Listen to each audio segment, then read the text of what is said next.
Should The Rock sit at the head of the table? It's happening.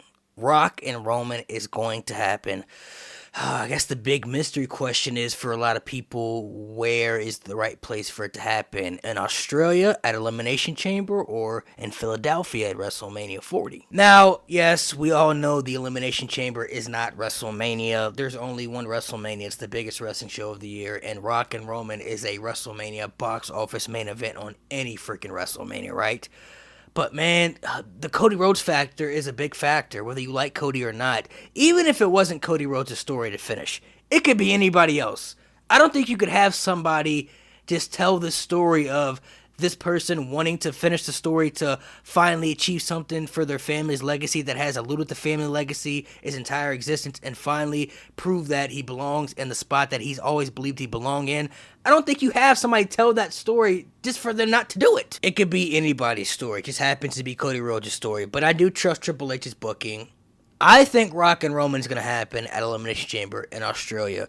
You're going to be like, 60,000 people in that stadium, and it's in Australia. It's going to be big. It's going to be huge. I get it's not WrestleMania, but I don't think Triple H is not going to have Cody, face Roman again at WrestleMania. I don't think they're going to stretch out Roman's championship run past WrestleMania either because it's like a really big gamble.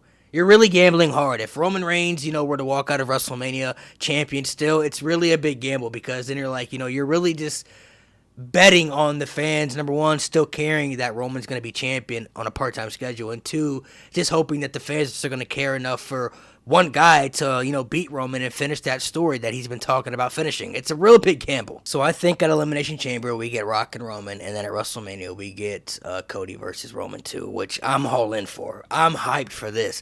But the big question is, also, is The Rock just coming back for one match? Would he not just have a match at WrestleMania? I have an idea. I want to pitch an idea here, okay? Just hear me out. I would love to see The Rock also have a match at WrestleMania. Not against Roman, because I think if that match was going to happen at WrestleMania, it should have happened at WrestleMania 39 in Hollywood. So I think Cody and Roman is the right main event. That should be the main event. You have Rock and Roman at the Chamber. Roman wins. Then, you have Rock have, let's say, one more match. And at WrestleMania, it's his retirement match or whatever. The perfect opponent, though, if it's not going to be Roman Reigns, I think, just hear me out, imagine this, The Rock versus Randy Orton. No, really, think about that.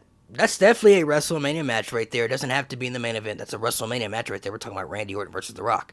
Two guys who are third-generation superstars in WWE. Randy Orton, the legend killer. The Rock, legend. I mean, the story there writes itself right there. There's really not much build-up you have to do with that because it's Randy Orton and The Rock. That's going to sell itself. I think that's big right there, man. Because think about it. Randy Orton, I believe, is going to face Roman Reigns at the Royal Rumble, but I don't see him beating Roman at the Rumble, so Randy's going to need something to do and a big opponent for WrestleMania. Yeah, you could pick somebody on the roster, but nobody's going to have that feel like The Rock would. And I mean, these are two legends colliding at WrestleMania in a huge match. Plus, Randy Orton can bring back that legend killer gimmick anytime he wants because he embodied that gimmick and made it famous. So even though Randy Orton is a legend, if he were to go after a legend like The Rock and want to be the legend killer again, it would make sense. Just think about that. Literally outside the box, just think about it. At the Royal Rumble, Randy Orton could lose to Roman Reigns. Then at Elimination Chamber, The Rock loses to Roman Reigns. Now you have these two top guys who just lost to Roman within a month span. They're third-generational talent.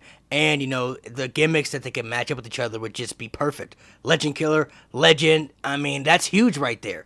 And then you could still get Cody and Roman at WrestleMania. That's a phenomenal win-win situation right there, if you ask me.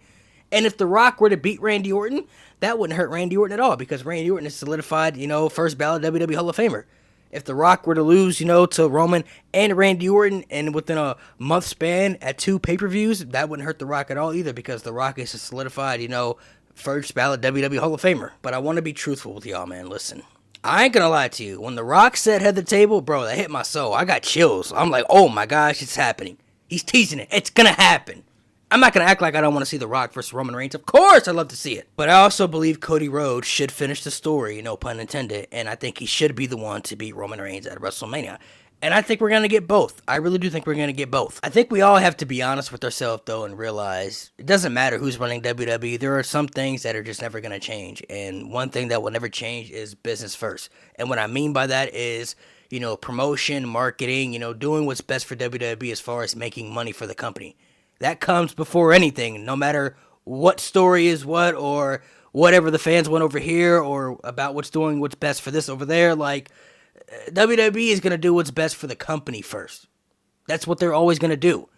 And The Rock has always had the power in the palm of his hands to make this match happen. It was his choice. Because WWE obviously was going to do it, and Roman Reigns is going to do it too. So, The Rock was the one who either had to give the thumbs up or thumbs down saying he's in or out.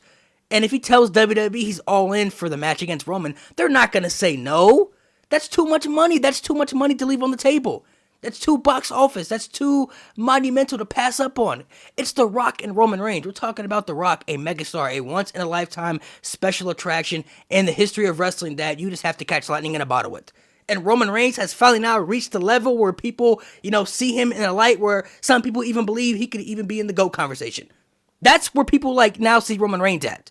And you're talking about Rock and Roman having this monumental dream match. If The Rock calls WWE and says, hey, I'm all in for this match, it don't matter who got to finish the story. It don't matter what's going on over here. They're going to cancel some plans to make it happen. Because it's The Rock and Roman Reigns. At this stage in The Rock's life, he don't got to do anything he don't want to do. He don't need the money. He got plenty of money. He gonna be rich for the rest of his life.